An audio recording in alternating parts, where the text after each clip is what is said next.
Hello guys, welcome back to my channel cash style. তোমাদের সবাইকে আমার চ্যানেলে স্বাগত। আর দেখো, আজকে সকালে এত আমার শরীরটা খারাপ লাগছিল, ঘুম থেকে ওঠার পরে রীতিমতো মাথা ঘুরাচ্ছিল আর এতটা দুর্বল, তার জন্য বাড়িতে থাকার আর রিস্ক পাইনি। কারণ মার এখন হচ্ছে পুজোর সামনে, ব্যবসা থাকে, অনেক কাস্টমার থাকে বাড়িতে, হঠাৎ কি না কি হয়ে যাবে, মাও সামলাতে পারবে কি না পারবে।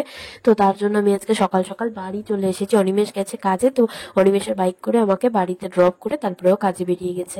তো এখানে এসে মা আছে, বাবা আছে, আমার বাড়ির সবাই আছে, তো একটু দেখভাল করতেও পারবে। তার থেকেও বড় হচ্ছে টুকুকে একটু দেখাশোনা করতে পারবে, কারণ শরীর অসুস্থ থাকলে জানো বাচ্চা কাচ্চারা একটু বেশি ডিস্টার্ব করে। আর ও এমনিতেই যেহেতু ছোট, এনার্জি ওর সব থেকে বেশি থাকে, আমাদের থেকেও বেশি ওর এনার্জি থাকে। দেখতেই পারছো ভিডিওতে 10 মিনিটও চুপচাপ বসে থাকে না এক জায়গায়।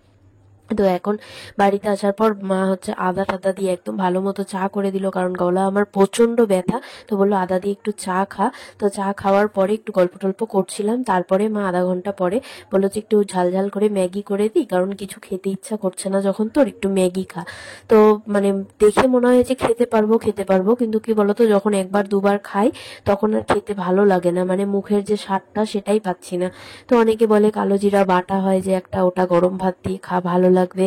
অনেকে বলে গন্ধ পাতালির বড়া, খানকনি পাতার বড়া, এগুলো খা, কিন্তু ইচ্ছা করে না।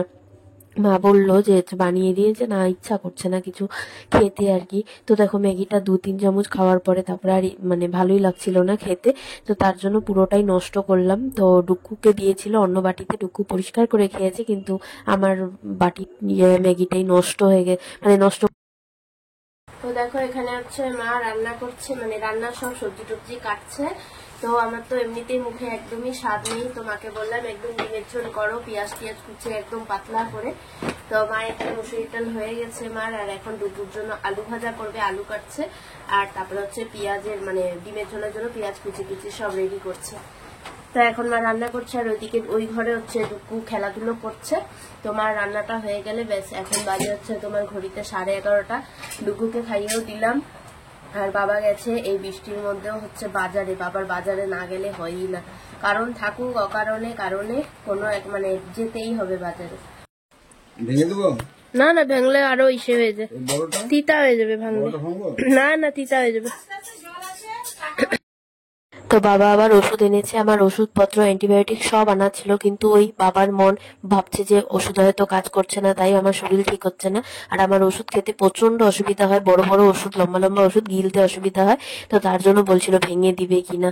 আর এখানে এতই আমার মাথা ব্যথা করছিল, তো মা বললো যে আয় একটু তেল মালিশ করে দিই, ভাল লাগবে তেলে মাসাজ করে দিই, চান্দিটা গরম হয়ে গেছে তোর।